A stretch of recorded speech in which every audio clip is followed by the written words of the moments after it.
Hey, welcome to this episode of The Complete Advisor. I am so glad that you are here to spend a little time with us because I am very excited. One, I've got a full room, which that has not happened ever. So gentlemen, great to have you here. Before we dive into the topic, of course, it is my duty to remind you that you can always like and subscribe. Hit that little subscribe button. That way you are always in the know when we have an episode going out. And then also, one of the things that I think is super cool is that you can watch the episodes. If you want to watch and see us here, you can watch us on YouTube. You can watch us on Spotify, and you can watch us on Apple. Otherwise, you're free to, of course, listen to us wherever you consume your favorite podcast, The Complete Advisor, which you just subscribe to, but anywhere from Pandora to iHeart to the whole kit and caboodle. So the topic today, this is a rare treat. We're going to talk about a new carrier, which you don't see very often in the industry. Not just a rename or kind of a recycling of things, a totally new carrier, a new product that provides new access. That's really, you're pioneers here, so I'm really excited about that. So with that being said, with this new product, this new access, first I do need to introduce our guests. So we have a cavalcade here. And I'm going to start with you, Ryan Lex. Go ahead and introduce yourself, sir. Hey, everybody. Ryan Lex. I run sales and marketing for Ibexis, the new carrier that Dennis is referring to. Absolutely. All right. So, Sam? Yeah, my name is Sam Wiss. I am the head of sales and marketing for Life Innovators, and we are a life insurance and annuity product development firm, and we've partnered with Ibexis. We partnered with them last year on the creation of MIGA Plus, and then FIA Plus, which just launched a couple of weeks ago. We partnered with them on that as well. Nice. And then, of course, over here, David? Dave Odenath, Global Head of Quantitative Investment Solutions for HSBC Bank. That right there is probably the coolest title of everything. It really is. Dave's one of the coolest guys you'll ever meet. Okay, so where I wanted to start, I mentioned new product, new access. And you mentioned, Sam, the product that Ibexis started with. Mm-hmm. And that was you already said MIGA Plus. Yeah, it was the MIGA Plus. Yep. Simple name, but a different concept, a different way. So Ibexis is launching into this space with kind of different twists on products, different innovation. That's right. And in fact, Ryan, Ibexis, is Ibexis? Yeah. Thanks for asking. So it's interesting. You know, the market for insurance carriers has evolved quite a bit over the last 10 to 15 years. And 10 years ago, when you would hear about a company getting into the space that was in partnership with an asset manager, it concerned people, right? Mm-hmm. But over the past dozen years or so, what you've seen in the space is that the traditional old insurance company has kind of faced newer competition from these newer companies that have partnerships with private equity firms. And these private equity firms are seeing a tremendous opportunity to increase their assets and be in this game for the long haul. And so Ibexis, our story is much like that, is that we have a partnership with a company called InvestCorp.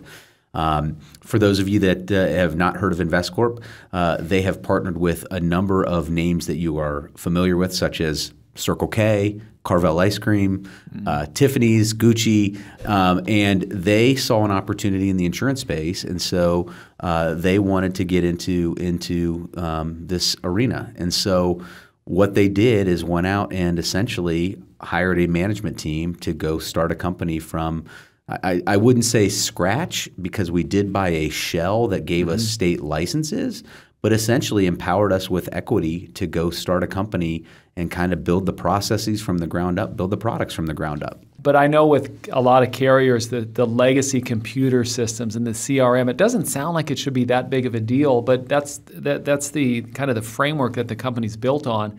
And if you've got old tech, you really kind of have trouble, which is one of the things we're going to talk to you about AI here in just a little bit. But you've got old tech, you've got slow business processes, and that's not necessarily the case here. That's right. So if you think about what most insurance companies have is they've built these either if they've never really acquired another company, they have antiquated systems because they've been doing it forever. And so what happens often is there's disruption, and that disruption it occurs when they have to upgrade and update the systems. Similarly, when there's acquisition that happens, what's transpiring behind the scenes is that there's a conglomeration of company systems that are coming together, and you have to find a common way to adopt them. And so you have to create basically a hub where all of these different systems can talk to one another. For us, it's really become, what do we want it to be? Yep. And so we've had to and I say that like we're an evolving company as a new company, in that we're making decisions like, okay, longer term, what do we want the systems to look like? How do we want it to function? What's the technology that's going to essentially allow us to be centralized and not face these huge IT upgrades? You know, those upgrades are. I was at a company called A.G. Edwards during 2008. I swear it must have been about a week and a half. A.G. Edwards gets bought by Wachovia. Wachovia gets bought by Wells Fargo, and it's like, I don't even know who I work for. But you had all these computer systems, and again, it doesn't sound like, well, just switch over. Just, you're using Salesforce, and now you're going to use this. But the reality is that you have, not only do you have these changes internally, but you have to change the minds of all your staff, because it is like that is like, hey, we were speaking French before, but now everything's in English. Yeah. No small thing. So Sam, let's bring you into the conversation here. Yeah. So your role, your connection to Ibexis. Yeah, so I work for Life Innovators. Like I said, we're a life insurance and annuity product development firm, and I know Ryan from way back. Ryan and I actually we worked together at a former carrier. Ryan was one of my bosses, and yeah, great guy to work for. Just a quick Ryan Lex plug. So now that you don't, did you actually report to him back I then? did, yeah. You not now though, because you're at a separate company. Separate company now, so don't report to him. No, but so that was an honest thing you said. Yeah, right, absolutely. There we go. That's an honest vouching right there. He's a nice guy. Yeah. He's a nice guy. So no, I think Life Innovators and Ibexis, I think it was before my time. I've been with Life Innovators about a year now, but they were probably working together, a year and a half ago? Yeah, the partnership really started back in October of 21. 21, okay. October 21. And then fast forward, we started the product development really in January of 22 with MYGA Plus. Yep. So we work kind of hand in hand now. I'm on the sales and marketing side for Life Innovators. So when we rolled out MYGA Plus last year, it's kind of like I'm reporting to Ryan. We're going around, we're telling the story, we're going to see IMOs like yourselves here at Creative One, going to see producers. So we at Life Innovators, we're a product development firm, and I'm in sales and marketing, so I kind of see myself as an extension of the carriers that we work with. When we design and we build a product, sort of the product expert, the go-to person. If Lex gets hung up, he taps me for a little help. Well, how's an annuity working? Yeah, and to be very clear, Dennis, and Sam was one of these guys. I was often told by my team, Ryan, you're not allowed to talk about product anymore. So, in fairness, Sam keeps me honest. Yep, I like it. So you guys designed MYGA Plus and then FIA Plus. That's correct. Yep. And that brings in. So I want to bring in the big gun into the conversation. Sure. Yeah. So Dave, you've got the coolest title out of everybody here. No offense, Lex. It is pretty cool. None taken. So David, you're with HSBC. Tell us a little bit about you and your role with these two guys. That's right. So my team at HSBC, we're a team of former investment professionals, former traders, and a lot of data scientists, and we develop a variety of types of investment strategies for everybody from U.S. retail investors, annuity customers, to some of the largest sovereign wealth funds in the world. And so we develop a lot of different types of systematic strategies. And I worked with Ryan at a previous carrier, and then he gave me a call when he left, and he decided to go to Ibexis. And I said, hey, let's get the band back together. Let's do this again. And we had started down the path on some of the technology that's available in the new investment strategies that we have. And he said, could you do something like that again? I said, I think I got something. Yeah. And a couple months later of kind of iterations that we ended up back here again doing it again. So excited to be working with Ibexis. That's awesome. And so let's pivot a little bit and let's talk about the new product that Ibexis has out there. And this is where we've entered into what I was calling new access. So, when we look at the history of the world that I live in, the IMO world, 30 years ago, IMO world, it's a world where the products may not necessarily, they just weren't as good. They were of the time. They just were not as great of an opportunity for clients. Maybe it was not a win-win-win situation. Right. But also at that time, the majority of producers in the IMO world, they were non-registered. Mm-hmm. So it was a different level of professionalism, different level of products. Terms were longer, but now we fast forward. We cross the century mark. We come into this century, and now we have products that are much shorter. They have a great opportunity, great upside for clients. They really bring to the table, and in fact, the growth in the registered space, those people that have some kind of security registration, has grown dramatically. And I was thinking during a presentation today, one of the indexes that's in this insurance product. If I noted this right, and I don't want to get too far into the weeds, but it was rebalancing 7 times per day. And I was thinking, my goodness, that is on a safe a vehicle that is designed to be a fixed insurance product, and how dramatically different that is. And the access. So here's where I want to go into the access side of things. The access that gives the regular consumer that may not have seen a product like this. So I just threw out a whole bunch of something. Who wants to dive on that? I guess I'll tee it up because I think it'll at least maybe frame the conversation a little bit in that, there are going to be a lot more new entrants coming into this space. Mm-hmm. We're hearing, heck, I'm hearing about a new maybe as many as 5 or 6 new insurance carriers coming within the next 12 months. Okay, so let that sink in for a second, right? It's the insurance world. People are seeing opportunity. But what I would say our philosophy has been is that, anybody can go launch the same product and just maybe try to have better rates one day or better indices or better caps or something, some nuance, but it's all the same, right? Mm-hmm. And what's funny about what we've been product development wise, and it leads into the indices, and don't worry, Sam, I'm not going to talk product, okay? I promise. Yes. I promise. But like with MYGA Plus, listen, how much can you innovate off of a product that is just a pure rate play, right? Yeah. I would almost say, unlike an FIA, unlike other products, a MYGA is pretty much a commodity sale, right? Mm-hmm. Who's got the highest rate and what's their rating, and that's what I'm going to buy. Yep. With the MYGA Plus, what we did is we took a traditional old product and we put a little nuance on it with this plus bucket, we call it, right, which is just an index-linked option where if the S&P goes up a single basis point from contract date to contract anniversary, they would get this higher rate, right? Mm-hmm. So it's a great innovation to say, hey, if you're looking for something a little additional, and think about where interest rates were, on these products a year ago. Right? Yeah, that's crazy. And so now, again, these fixed rates have gone up dramatically over the last year. But guess what? They're going to come down eventually, right?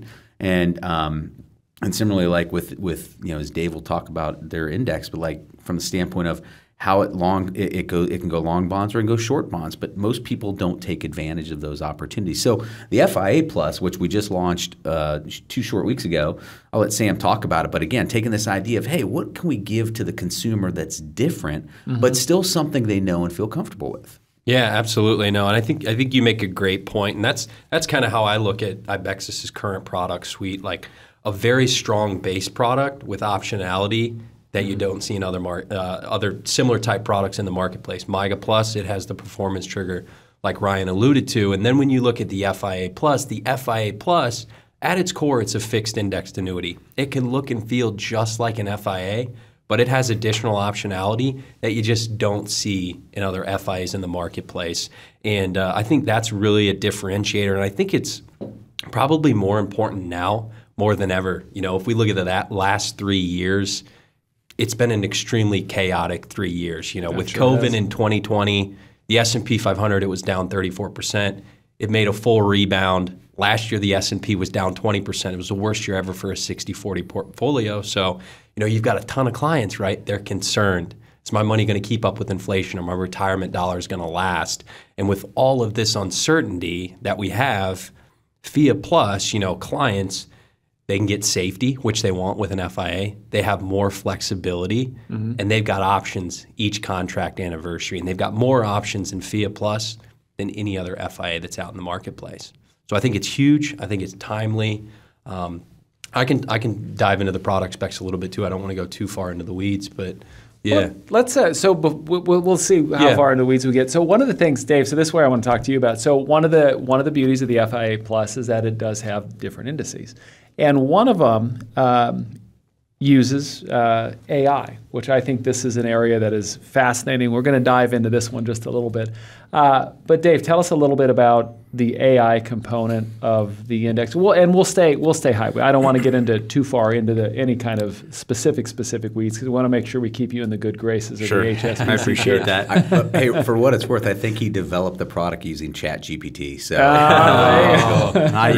maybe the next one. Maybe the next one. Yeah, look, I was just thinking about kind of we talked about innovation in general and kind of what's happened, right? And HSBC, we've come a long way, and a lot of our peers in the banking space have definitely come a long way over the last 10, 12 years, right? Where we have an FIA that used to be mostly market cap weighted indexes, right? And then we started to introduce some of these bespoke indexes, volatility controlled indexes, and those weren't necessarily always fit for purpose, right? Those were sometimes a carrier would come and say, hey, we need a differentiated product. We want something different. We want something that has uncapped participation.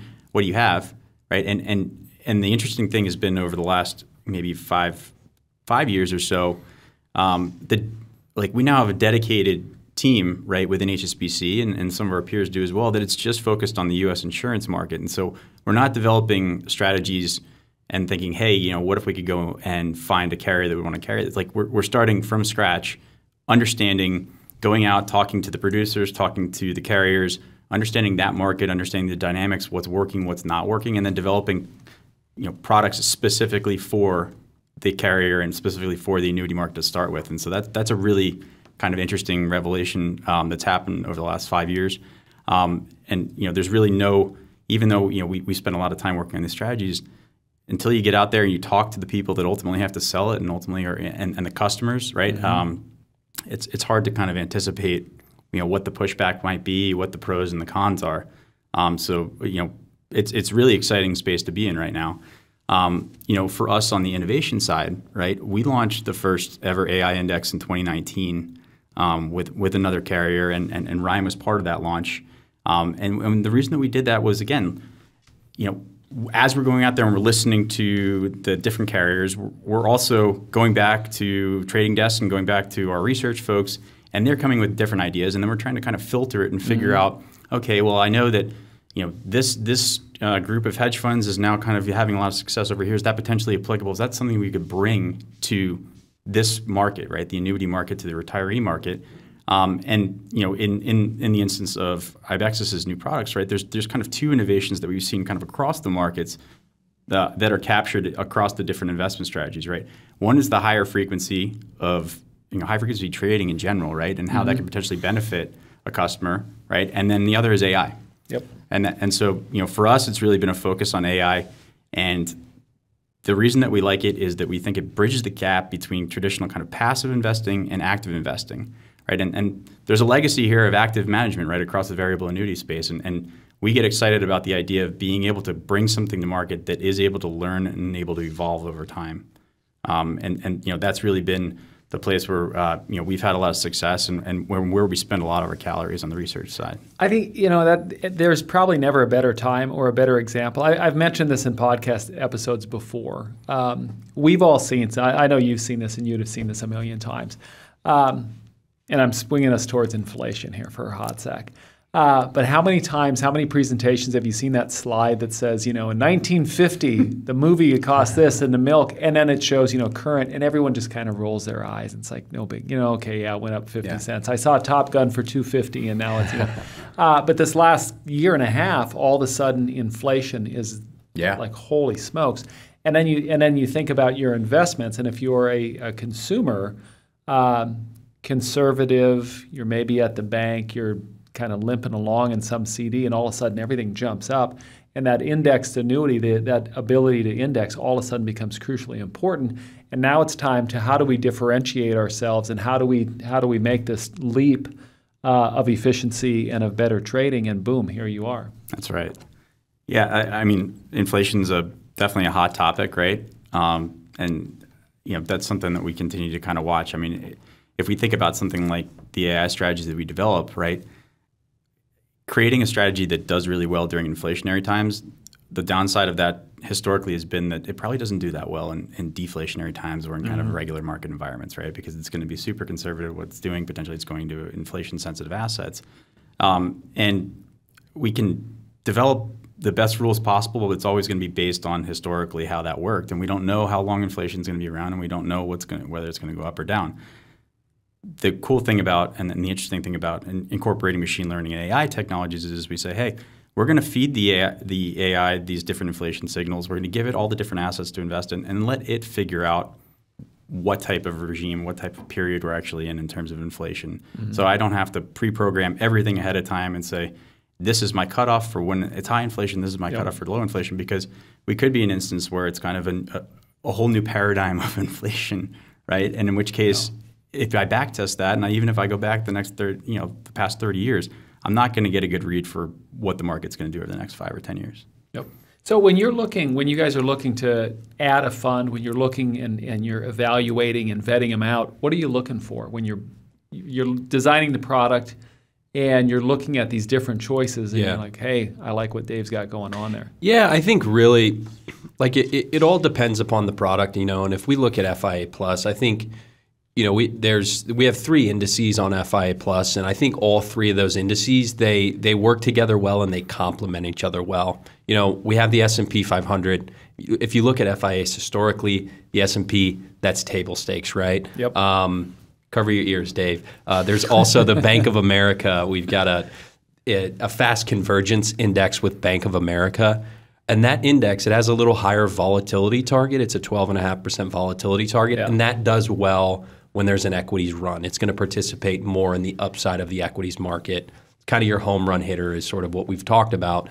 But the HSBC AIGT index, that index is great. It's a little lower vol target, but it's diversified. It's not equities only. It has equities, it has bond ETFs, it has gold, and it's leveraging artificial intelligence. So I think, when you look at things holistically, it's great to have indices that complement each other well. If you allocate amongst all 3 indices, you can minimize the chance that a client gets a 0 return. You can increase the chances that they have a positive return, which is what we want to do at the end of the day in FIAs. Absolutely. And what's interesting, just thinking about how we go about the selection process of the indices.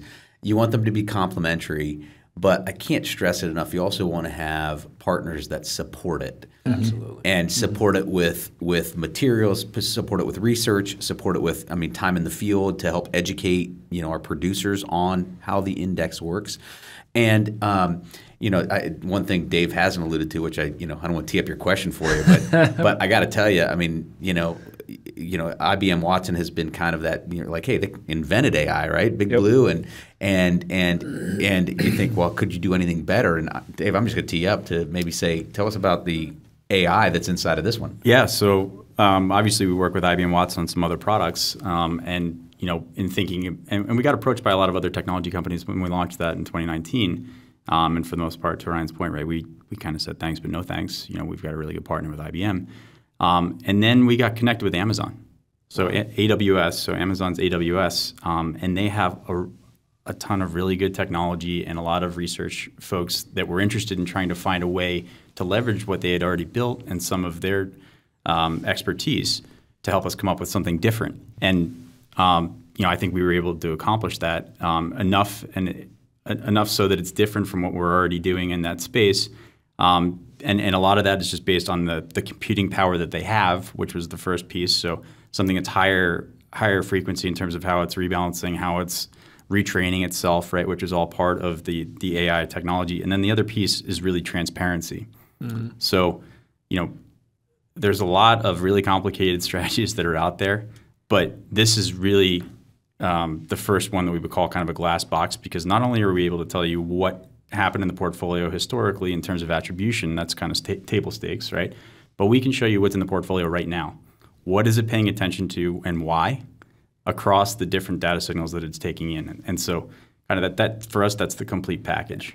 Yeah, and just I bring this up because when Dave and I worked together in a previous life specifically with the IBM Watson technology, which is fantastic, but it was it would be all Dave would feed me information that, hey, just so you know, a month ago this is what it did, and so we could look back and see what it did. But the ability to see how it's moving in real time is a difference maker.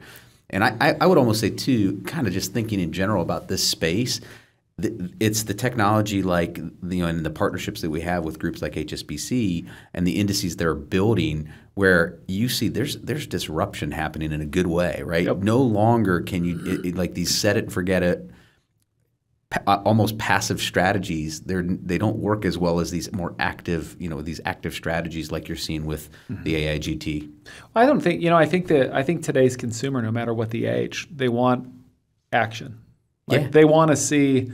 They may not necessarily. I'm not speaking for anybody other than my own opinion here, but they may not want to see. They may not care what the action is. They just want to know that you're doing something with my money. How far is AI since from 2019 to now? How big of a leap has it been? It's been a pretty big leap, and I would say what's on the horizon is going to be the generative AI, right? So that's not currently. Wait, what does that mean? So generative AI, in a nutshell, would be like what ChatGPT is doing, right? So it's able to create new iterations of content based on what it's learned from already. And that's different from the indexes that we're doing now, which is narrow AI. So those are specifically task-oriented AI. It says, here are the different data inputs that you have. Please, generate a forecast or expected return for each one of the underlying assets, right? It doesn't have the ability to. You can't have a conversation with these indexes. You can't have a conversation with the underlying AI that's powering these indexes. ChatGPT, generative AI, right, is a different story altogether. So, what we would look for in the future is how can we incorporate some of that technology, whether that be actually in the investment process, but then also potentially in how we're servicing those products, right? So to your point before about, I want to see that it's doing something, right? So we now have the visualization so you can see the different data that's going into it, how it's ranking it in the system. You can see it in motion, right? You can take a look under the hood. Right. What if you could take a look under the hood and then have somebody in the form of a ChatGPT type of avatar come and say, hey, I see that you're looking under the hood. Is there something I can help you with? Do you want to ask me any other questions? And have it not be necessarily a pre-populated list of things that it can respond to, right? These new types of interactive AI softwares that you're able to do understand natural language, right? And I feel like when I go on a website, the first thing I do is I get rid of the chatbot, right? I want to talk to someone. I want to get the answer, right? But I think that this technology that's coming up now, right, it can really be helpful, and especially when you're talking about a customer or it's a salesperson that wants to understand more about what's going on with it and get something that they can copy paste the text about what's going on with it and give it directly to the customer without having to translate it. Yeah. Right. I think that's so Lex, I'm going to ask you to put on your marketing hat. Yeah. I'm going way off top. We were staying in AI, but there's a duality here. Yeah. I was talking to you guys about this before, and on one hand, there's like AI is unbelievable. Look what it can do. And then there's the other side of, if I'm an advisor, there's like a pro and a con here. Like, great, we have this dispassionate ability to invest, make these moves faster than I can even blink. And on the other hand, I would think if I'm an advisor, I'm like, well, wait a second, that thing can make these dispassionate moves faster than I can blink. What am I bringing to the table? And so from the marketing standpoint of like, AI is awesome, AI is terrifying. Yeah. I think you have to start with the idea that regardless of your opinion of AI, it's here to stay. This is true. And so like we can have we can have an opinion, and listen, there are things that if you watch the movies, like Skynet. Exactly, it'll scare the crap out of you, right? But like when you hear it from an investing perspective, and quite frankly, like I don't want to again go over my skis and talk about what Dave's doing, but I would say, the reality of it is like we have to embrace the idea that AI is here to stay. How can we leverage its powers for good, right? And so when you think about, we were talking about this yesterday at another meeting, when you think about like what trading floors used to look like, paper in hand, and can you get the trade in quick enough? And it's all done via computers now, right? Similarly, like you would have to put a stock order in and get confirmation. You didn't know how long it took, and the transactions happen just like that, right? So the AI that's inside of these types of products is not necessary. It's actually a way to take advantage of the markets as they move, right? How can you put a consumer's life savings, right? And how can you securely make sure that they minimize the downside and maximize the upside, right? And AI is capable of doing that. And I think we've seen that over the last 5 years with the HSBC indices. They've performed well in what I would argue are some of the most volatile times, I'll give one example that Dave shared with me during COVID, right? He calls me up, and we had just launched the other index, and he said, "Hey, the index was buying Moderna and Campbell's Soup, and it was selling a cruise line, right? It was getting rid of one of the cruise lines. Why? Because people weren't traveling, right?" And that's why it was selling, and it was buying Moderna because what? They were developing a vaccine, and it was buying Campbell's Soup because guess what? People weren't going out to eat, and they were stocking up with Campbell's Soup. And the story made perfect sense. We're telling it after the fact, right? And when you think about it, you're like, gosh, as a consumer, I'm like, I wish I knew that, right? I wish I was buying Moderna a month before anybody knew about a vaccine coming out or the development of it. Or I wish I had sold a cruise line or a hotel stock or a airline stock before I thought that before I realized the world was going to be shut down for a year and a half. Those are the kind of intuitive plays that only members of Congress usually make. That's right. That's exactly political right. there. There it is. But no, so the AI, I was thinking about this. I don't have the stat, but I had just read this maybe in the Wall Street Journal or somebody put this out that not to be afraid of AI because something like 50 or 60% of today's jobs did not exist like 40 or 50 years ago. Somewhere in there that there's some accuracy, but I know it was in the Wall Street Journal. But it's just another tool to make you better. It's either get on board or you get run over. Yeah, and you know what? I've heard speakers talk about this in the past too. When you look back at the last 100 years or 200 years, something might be developed today that has a very different use 75 years from now, right? Railroads, right? A very different use today than 75 years ago, right? And similar like airplanes, have again evolved. I mean, just the entire travel industry has evolved as an example. AI is something that it's developed today. People are it's not 1984. You don't have to be afraid of it. Look at what it could do and how it can benefit. And quite frankly, you see.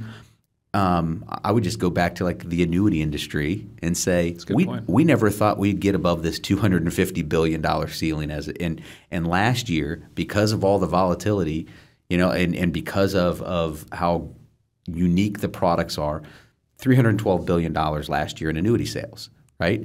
And in our industry is growing again, and it seemed like it was going to plateau, and now we've opened up new opportunities, So again, I think AI is just it's something. Look at what it can become, not necessary, or look at and how it can be beneficial, as opposed to I don't want to do it because I'm scared of it. Yeah, you're either on the offensive with it or you're defensive. Yep.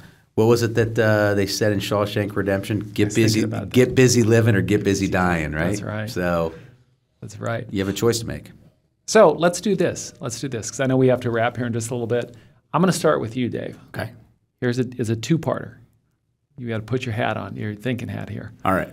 As you look forward, say the next 5 and 10 years, what excites you and what concerns you? And you're speaking for yourself. We're going to take your company. We'll take the company part off the hook. Okay. As it relates to this industry, not football or anything like that, of course. Right. I'm excited about the Eagles draft. I think what excites me is all the really intelligent minds and people that are, again, like at places like HSBC that are out there in the field listening to the customer's needs and helping carriers like Ibexis develop new and innovative products, right? I think that's really exciting. I think the more connectivity that we have with a lot of the really smart people and resources that we have at places like HSBC, I think we're just going to come up with better and better products that are going to fit the needs of the customers better, right? I think what concerns me is probably some of the tail risks around longevity and inflation, right? Those are the things when I think about. I come from a markets background perspective, right, and an asset management perspective. But the more that I've gotten into the insurance space, the more that I just think about, we talk about some of these technologies, the same technologies that we're using to make better informed investment decisions are also being used to make better informed medical decisions and increase life expectancy. And I just look at kind of some of the bigger numbers with the retiree classes that we have now of folks in the U.S. and that concerns me as a still working person. And how long is that going to go for? Yeah. What a great answer. Yeah. Now you can't stamp, so this goes to you. Same thing, but you I've gotta can't steal follow his. that. Yes, I you don't. got to follow gosh. that.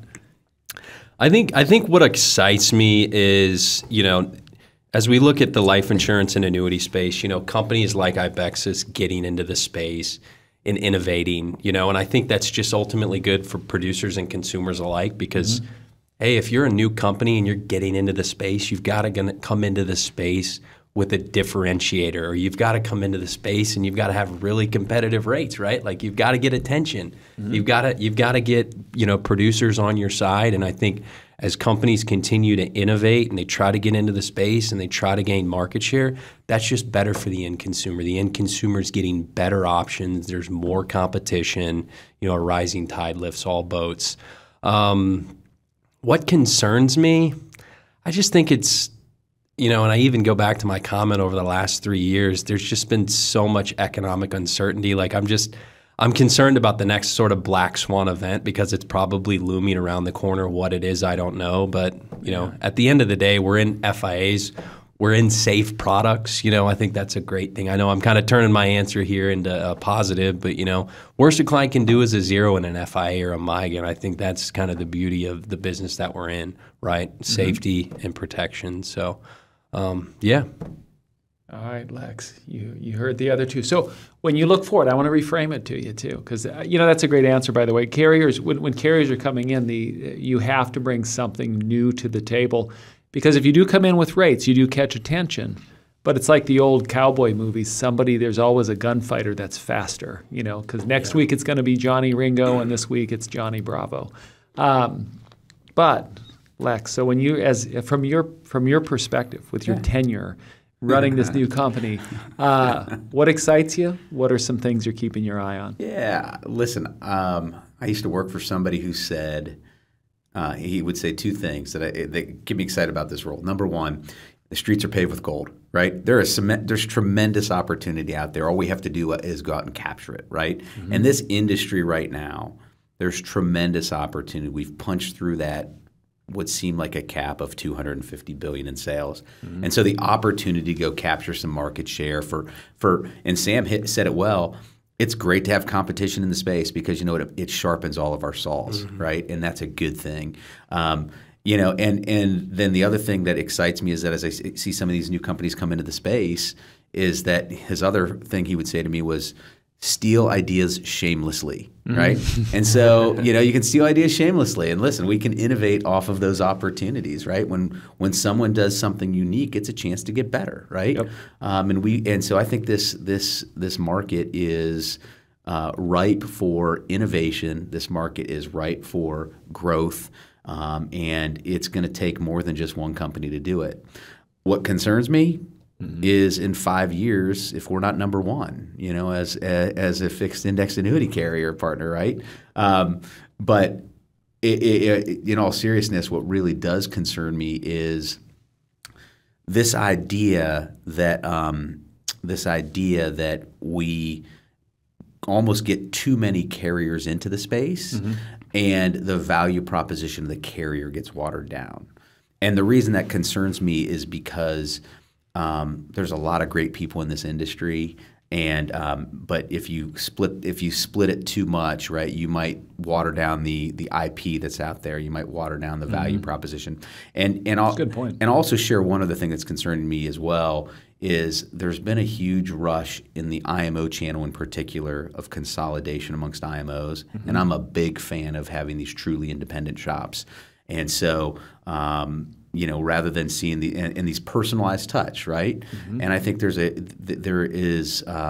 we need strong IMO partners like Creative One to be out there bringing value till it hurts to the partners that they work with, and you guys do it extraordinarily well. Thank you. That is a really good point. Thank you for that on behalf of Creative. And that is a really big point. Back when I started back in the day, there wasn't that consolidation. And so you had all these different flavors and personalities, and each shop really had their own special sauce. They did something different. And now there is a lot of, not to make, everything's the same versus, that's right. Those of us that are still out here as independent places. Yeah. I also really like what you said about, some people take a look and think, oh, why didn't we think of that? And other people think, why didn't we think of that? But here's how we're going to do it better. That's right. And that's the way to be. That's right. Gentlemen, I thank you for being on the podcast.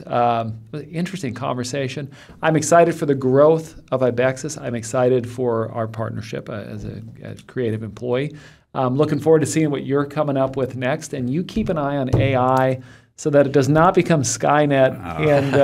And look that reference up. That's what it was called in Terminator, wasn't it? Skynet, I think that's what it was called in Terminator, yes. But remember, it's good stuff. Just for good, just to help people. Oh, God, that's what they said in Terminator. Okay, with that being said, that's the end of our episode. Of course, do not forget, go out, subscribe, so you're in the know when we drop another episode. The other thing, too, there's a lot of spots on the vendors where you can put in comments. I look at those.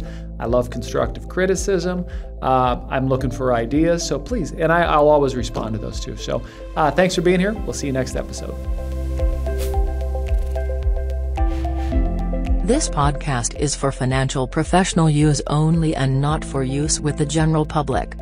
The information provided is the exclusive property of Creative One and is protected by copyright and other intellectual property laws of the United States.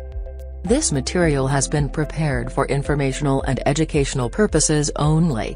It is not intended to provide, and should not be relied upon for, accounting, legal, tax or investment advice. Creative One is not responsible for the results of programs discussed on this podcast or any liability stemming from the use of it. Although we may promote or recommend the services offered by this company, agents are ultimately responsible for the use of any materials or services and agree to comply with the compliance requirements of their broker-dealer and registered investment advisor, if applicable, and the insurance carriers they represent. Copyright 2022, Creative One Marketing Corporation.